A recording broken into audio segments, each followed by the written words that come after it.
નમસ્કાર મિત્રો, સ્વાગત છે તમારું યુટ્યુબ ચેનલ. નમસ્કાર મિત્રો, સ્વાગત છે તમારું અમારી ચેનલ નોકરી મંત્રમાં. આજે આપણે જોઈશું મલ્ટીપર્પઝમાં જે હેલ્થ વર્કર છે તેમાં પુરુષની ભરતી છે આવી ગઈ છે. ફક્ત પુરુષ ઉમેદવાર છે તે જ ફોર્મ ભરી શકશે. ટોટલ છે 420 જગ્યા છે.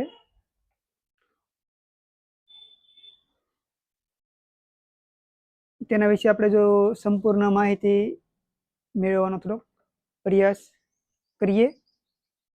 મલ્ટીપર્પઝ હેલ્થ વર્કર છે તેમાં પુરુષની જગ્યા છે ટોટલ 420 જગ્યા છે. તેના ફોર્મ ભરવાના તારીખ 29 એપ્રિલ 2026થી શરૂ થઈ ગયા છે. તેમાં આપણે જો ખાલી જગ્યાની વાત કરીએ તો 420 જગ્યામાંથી સામાજિક અને શૈક્ષણિક વર્ગ પછાતમાં આવતા હોય એટલે કે એસી બેસીમાં જે આવતા હોય તેની 150 જગ્યા છે. સામાન્યમાં આવતા હોય જનરલમાં તેની 101 જગ્યા છે. એસટીમાં એટલે કે અનુસૂચિત જનજાતિમાં આવતા હોય તેની 70 જગ્યા છે. અનુસૂચિત જનજાતિ એસસીમાં આવતા હોય તેની 51 જગ્યા છે. આર્થિક નબળા એટલે કે ઈડબ્લ્યુએસમાં આવતા હોય તેની 48 જગ્યા છે.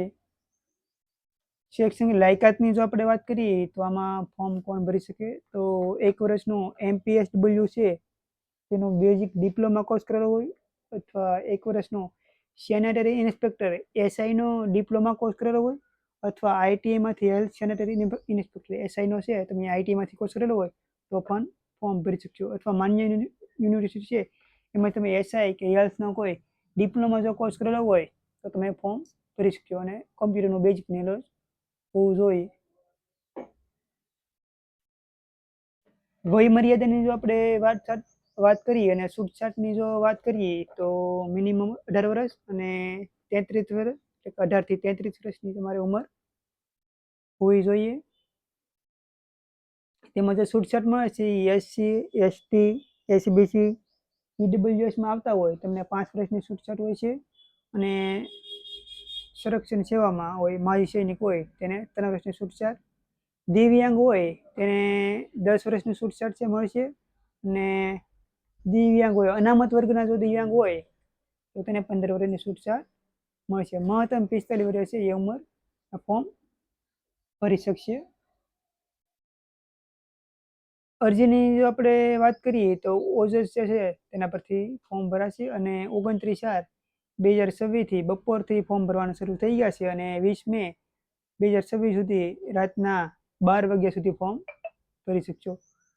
અરજી ફીની જો આપણે વાત કરીએ તો સામાન્ય વર્ગ છે તેના માટે 100 રૂપિયા ફી રાખવામાં આવેલ છે. બાકી અનામત છે દિવ્યાંગ છે મહિલા છે તે કોઈ માટે ફી રાખવામાં આવેલ નથી એટલે કે તમને કોઈ ફી નથી. અનામત જો આવતા હોય એસીબીસીમાં આવતા હોય તો તેમને નોન ક્રિમિયર અને જાતિનું પ્રમાણપત્ર ફરજિયાત જોશે અને 1/4/2024 પછીનું છે ક્રિમિયર જે ચાલતું હોય છે એટલે કે 3 વર્ષ સુધીનું ચાલતું હોય છે તે ડેટનું હોવું જોઈએ. ઈડબ્લ્યુએસમાં જો આવતા હોય તો તેના માટે તેનું પ્રમાણપત્ર જોઈશે અને 21/5/2023થી 21/5/2023થી 20/5/2026 સુધીનું છે એ પ્રમાણપત્ર હોવું જોઈએ.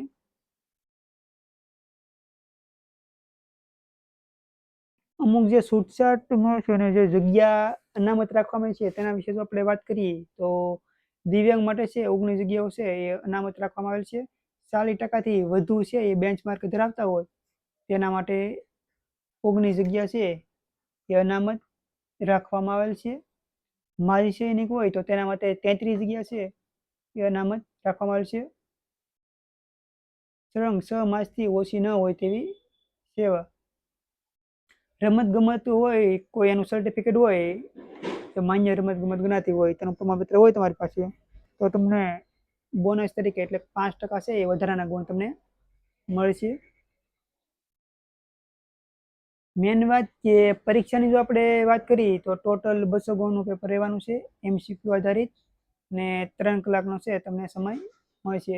CBRT એટલે કે કમ્પ્યુટર આધારિત પરીક્ષા લેવામાં આવશે અને ખોટો જવાબ હોય તો જે નેગેટિવ સિસ્ટમ છે 0 પર 25 ગુણ કપાતા હોય છે.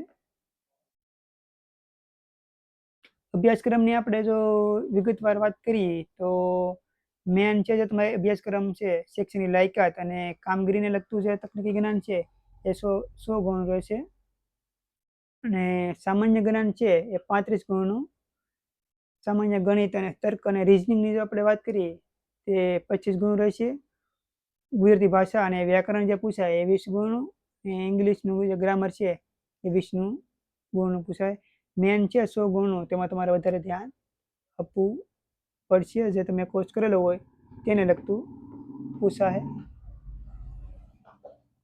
સામાન્ય જ્ઞાનની જો આપણે વાત કરીએ તો એમાં ભારત અને ગુજરાતનો ઇતિહાસ, સાંસ્કૃતિક વારસો, ભારત અને ગુજરાતની ભૂગોળ, ભારતનું બંધારણ અને રાજનીતિ, પંચાયતી રાજ, ગુજરાત અને કેન્દ્ર સરકારની યોજના, અર્થતંત્રનું આયોજન, સામાન્ય વિજ્ઞાન, પર્યાવરણ, રમતગમત, સામાન્ય બૌદ્ધિક ક્ષમતા જે કસોટી હોય તે રીતના પ્રશ્ન પૂછાશે અને પ્રાદેશિક, રાષ્ટ્રીય અને આંતરરાષ્ટ્રીય કરંટ પર પૂછાશે. પરીક્ષા નિમણૂકની સુધીની સફર એટલે કે તેની જો વાત કરીએ તો પ્રથમ પરીક્ષા લેવામાં આવશે, પ્રિલિમિનરી આન્સર કી, વાંધા સૂચન માટેનો સમય આપવામાં આવશે, પ્રિલિમિનરી મેરિટ લિસ્ટ, લઘુત્તમ 40% ગુણ જરૂરી હોય તે પ્રમાણે, ત્યારબાદ અસલ પ્રમાણપત્રની ચકાસણી થશે અને ત્યારબાદ ફાઇનલ સિલેક્ટ લિસ્ટ અને ઓનલાઈન જિલ્લા ફાળવણી. પછી આ રીતની એની પસંદગી પ્રક્રિયા છે ટૂંકમાં.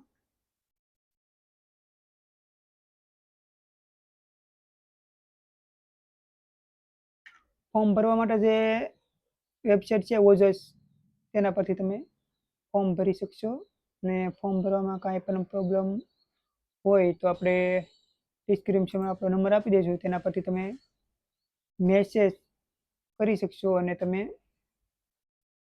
ફોર્મ ભરી શકશો. અને આપણે એક વિડીયો પણ મૂકી દઈશું યુટ્યુબમાં ફોર્મ કઈ રીતે ભરવું.